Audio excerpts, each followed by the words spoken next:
ଆଜିର ଜହ୍ନମାମୁଁର ଗପର ନାଁ ଚୋର ଆଉ ବିଛା। ସୁଜାତା ଗଭୀର ନିଦରେ ଶୋଇଥିଲା। ହଠାତ୍ ବାପରେ ବାପ ଚିତ୍କାର ଶୁଣି ତା ନିଦ ଭାଙ୍ଗିଗଲା। ତା ମୁଣ୍ଡ ପାଖରେ ଅଧା ଅନ୍ଧାରରେ କେହି ଜଣେ ଠିଆ ହୋଇଥିବାର ଦେଖି ସେ ଆତଙ୍କରେ ଥରି ଉଠିଲା। ପ୍ରଥମେ ସେ କ'ଣ କରିବ ସ୍ଥିର କରିପାରିଲା ନାହିଁ।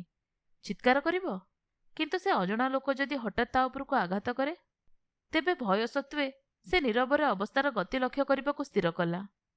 ସୁଜାତାର ବାପା କୌଣସି ବିଶେଷ କାମରେ ଅନ୍ୟ ଗାଁକୁ ଯାଇଥିଲେ।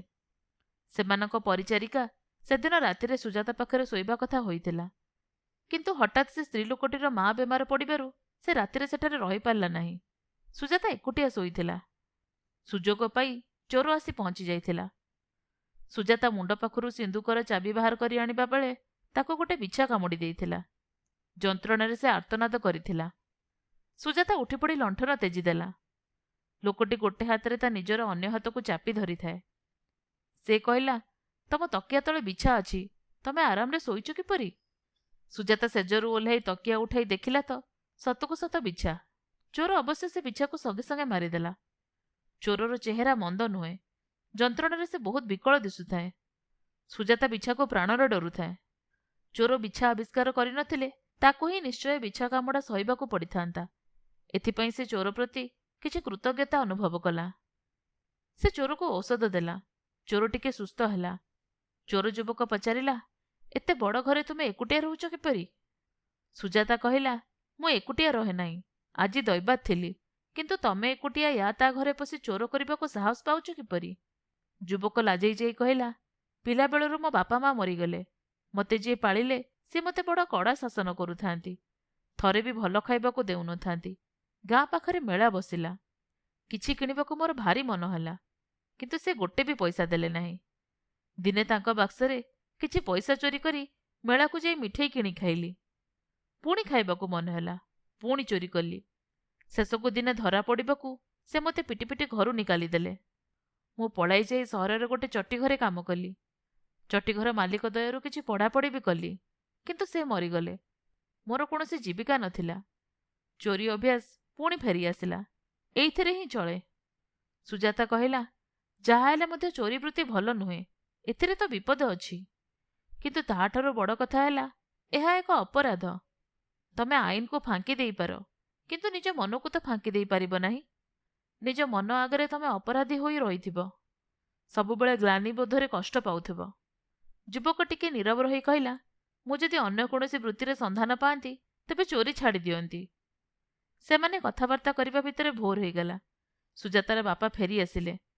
ସୁଜାତା ତାଙ୍କୁ କହିଲା, ବାପା, ଏ ଯୁବକ ମୋର ଜଣେ ସଙ୍ଗିନୀର ଭାଇ। ଏହାଙ୍କ ପାଇଁ ଗୋଟେ ବଡ଼ ଚାକିରି ଯୋଗାଡ଼ କରିଦିଅନ୍ତ ନାହିଁ? ବାପା ଯୁବକର ବ୍ୟବହାର ଆଉ କଥାବାର୍ତ୍ତା ଦେଖି ପ୍ରୀତ ହେଲେ। ସେ କହିଲେ, ଆଚ୍ଛା ଦେଖିବା।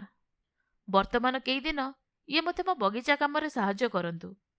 ଯୁବକର କାମଦାମରେ ସୁଜାତା ବାପା ଆହୁରି ଖୁସି ହେଲେ। ସେଦିନେ ସୁଜାତାକୁ କହିଲେ, ପିଲାଟି ବଡ଼ ଭଲ, ତାର ପୁଣି କେହି ନାହିଁ। ମୋର ବି ତତେ ଛାଡ଼ି କେହି ନାହିଁ। ତୋର ଯଦି ଆପତ୍ତି ନଥିବ ତେବେ ତୋ ସହ ତାର ବିବାହ କରିଦିଅନ୍ତି। ସୁଜାତା କହିଲା, ବାପା, ସେଥିପାଇଁ ତରବର ହେବାର କ'ଣ ଅଛି? ଅପେକ୍ଷା କରାଯାଉ। ସୁଜାତାର ବୁଦ୍ଧି ବିବେକ ଉପରେ ତାର ବାପାଙ୍କର ବହୁତ ଆସ୍ଥା ଥିଲା। ତେଣୁ ସେ ଆଉ କିଛି ନ କହି ଅପେକ୍ଷା କରିବାକୁ ସ୍ଥିର କଲେ। ଦିନ ଚାଲି ଯାଉଥାଏ। ଯୁବକ ତାଙ୍କ ପାଖରେ କାମଦାମ କରୁଥାଏ। ଯୁବକଟିର ଆଚାର ବ୍ୟବହାରରେ ସୁଜାତା ବି ଖୁବ୍ ସନ୍ତୁଷ୍ଟ ଅନୁଭବ କରୁଥିଲା। କିନ୍ତୁ ତାର ସ୍ୱଭାବ କେତେ ଦୂର ବଦଳିଗଲାଣି ସେ ସମ୍ପର୍କରେ ସେ ନିଶ୍ଚିତ ହୋଇପାରୁନଥିଲା। ସେଦିନ ସନ୍ଧ୍ୟାବେଳେ ସୁଜାତା ଗୋଟେ ଗହଣା ଗଣ୍ଠିଲି ସିନ୍ଦୁକରୁ ବାହାର କରି ପରିଷ୍କାର କରୁଥାଏ। ଯୁବକଟି ସେତିକିବେଳେ ସେ ଘର ଭିତରକୁ ପଶି ଆସିବାରୁ ସେ କହିଲା, ଏହା ମୋ ମାଙ୍କ ଗହଣା। ଏତକ ହେଲା ଆମର ସବୁଠାରୁ ମୂଲ୍ୟବାନ ସମ୍ପଦ। ତାପରେ ସେ ଗହଣାତକ ପୁଣି ସିନ୍ଦୁକ ଭିତରେ ରଖିଦେଲା। ସେ ରାତିରେ ଯୁବକ ଶୋଇପାରିଲା ନାହିଁ। ଏତକ ଗହଣା ଚୋରି କରି ନେଇଗଲେ ମୋତେ ଆଉ କାହାରି ଘରେ ଚାକିରି କରିବାକୁ ପଡ଼ିବ ନାହିଁ। ଏହାକୁ ବିକି ସେ ଟଙ୍କାରେ ବ୍ୟବସାୟ ଆରମ୍ଭ କରିବ, ସେ ଭାବିଲା। ପୁଣି ସେ ନିଜକୁ କହିଲା, ସୁଜାତା ଦୟାରୁ ହିଁ ମୁଁ ଏ ଘରେ ଆଶ୍ରୟ ପାଇଛି।